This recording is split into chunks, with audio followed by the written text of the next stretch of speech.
From immigrating from India to raising her family in New York City, our next guest has taken her life experiences and turned them into a comedy. Her authentic, hysterical storytelling landed her on the big screen and center stage at some of the nation's most famous comedy clubs. Take a look.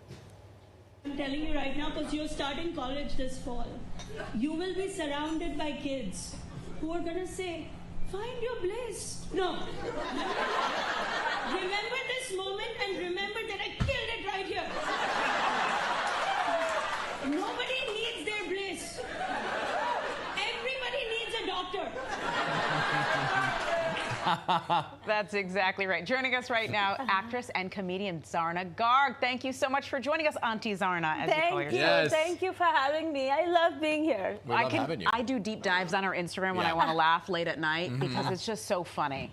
Yeah. And what you're saying is so true, but all these Americans think you're just joking. Yeah, I'm not joking. That's the biggest. I'm not trying to be funny. I'm really trying to be that responsible parent that I think I need to be for my own kids and the world, it seems like.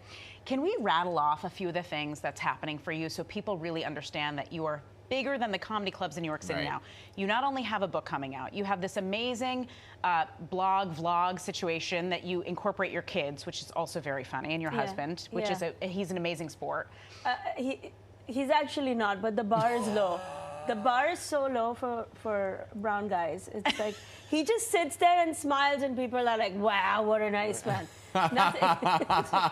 He does nothing. It's actually true what she's saying. And then you also have this new show with Mindy Kaling, Kevin Hart backing you. Yeah, what is happening? Yeah, I mean, it turns out that the world needs Indian mom wisdom.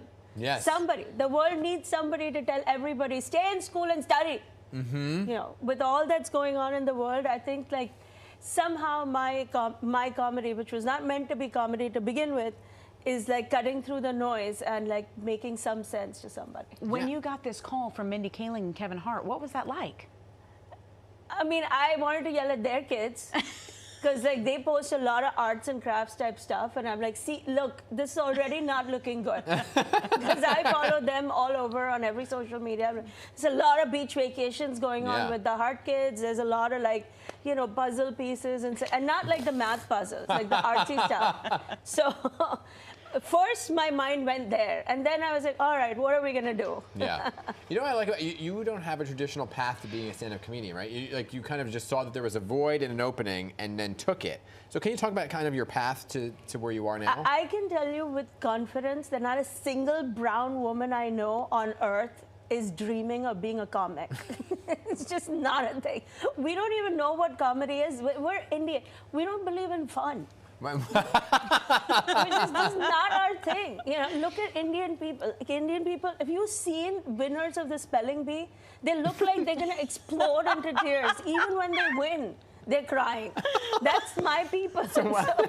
So as you realized you had a knack to make people laugh? I didn't. It was my kids and their friends. They're like, you're so funny. And I'm like, no, I mean it. Like, please do not get a degree in history. Please. Right. And the kids start laughing.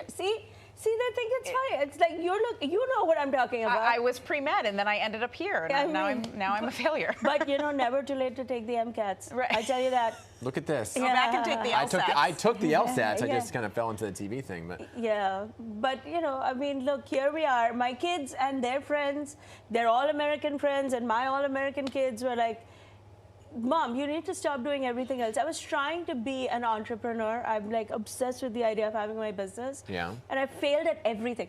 You name it, I failed. First of all, I'm licensed to practice law in New York. Oh. But I was so bad at it. So bad. At one point, all my clients were in jail. I thought that was a sign from God. Like, you know what I mean? Like, sometimes God throws big signs at you and you got to take them. Right. So I was like, before I end up in jail with them, I should probably start something else. And I was trying all kinds of things, but my kids were like, you should just do comedy. And I really didn't think comedy was a business. Right. You know, I was like, that's not a job. And they're like, that's a job. In America, that's a job. So if your daughter said to you, listen, I'm going to go the same route as you. No, never. I mean, she's in college now and had all these ideas of getting a degree in in Latin and classics, which, by the way, I have a lot of respect for. It's very difficult to do languages, but of course she's also doing computer science. Of Okay. course. Yes. What if she wanted to be a model because she's so stunning? No, my God, no, no, no, no. My son, though. My son. No, we're looking for a nice boy for my daughter. If anybody is watching and there's a doctor out there, A doctor. yeah, yeah. I mean, look, Yeah, it has to I be also that. enjoy how you refer to your son's girlfriend as his white girlfriend. yeah, yeah, because she comes with very white ideas to our house. Like? Thanksgiving, we all had to work out. We're like, what are you talking about? She's like, no, no, no, we can't be eating all this food. First, we gotta go work out. So literally, my son ran 10 miles that afternoon. Turkey trot. And but it's a thing. We didn't know that. Yeah. To us, Thanksgiving is like start eating at 8 and keep going all day. We actually liked Thanksgiving. We thought, oh, wow, this is such an Indian thing. And then she made us all work. I had to work out. And how'd you do? It was horrible. Horrible. Oh my God. Like she really, like she didn't, you know, Indian people will be like, oh, we'll go for a walk. Like that's our workout. That's a very classic Indian Yes. thing. Like, let me just walk a little before.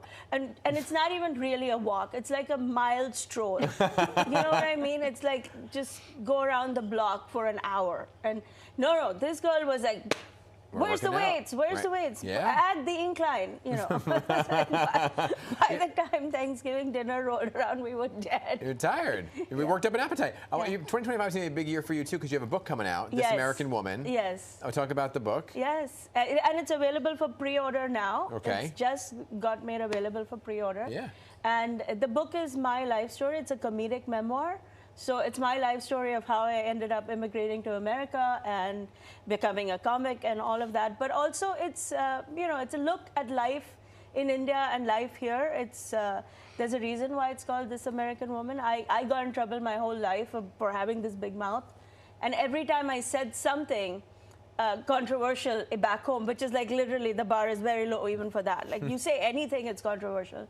Anything I said, it would be like, who do you think you are, an American woman? Because, you know, having an opinion is so associated with being American and an American woman.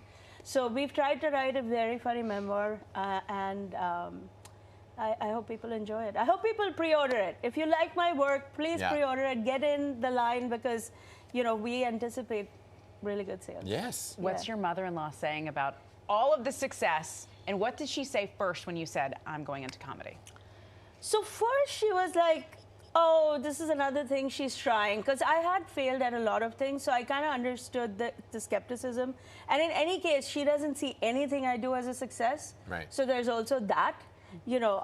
But now she tells everybody, look at the career my son gave her. And she calls me, she's like, make fun of my sister, make fun of my neighbor.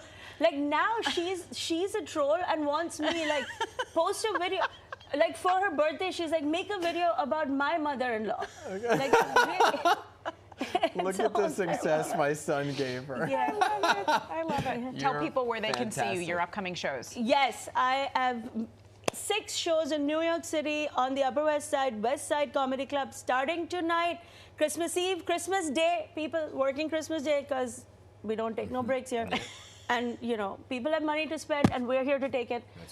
Christmas Day and up until the 29th in New York City, and big show in Boston, New Year's Eve. My whole family will be at all shows, working, helping with pre-orders. We're selling our merch after the show, which is a very rare thing. We don't usually do that.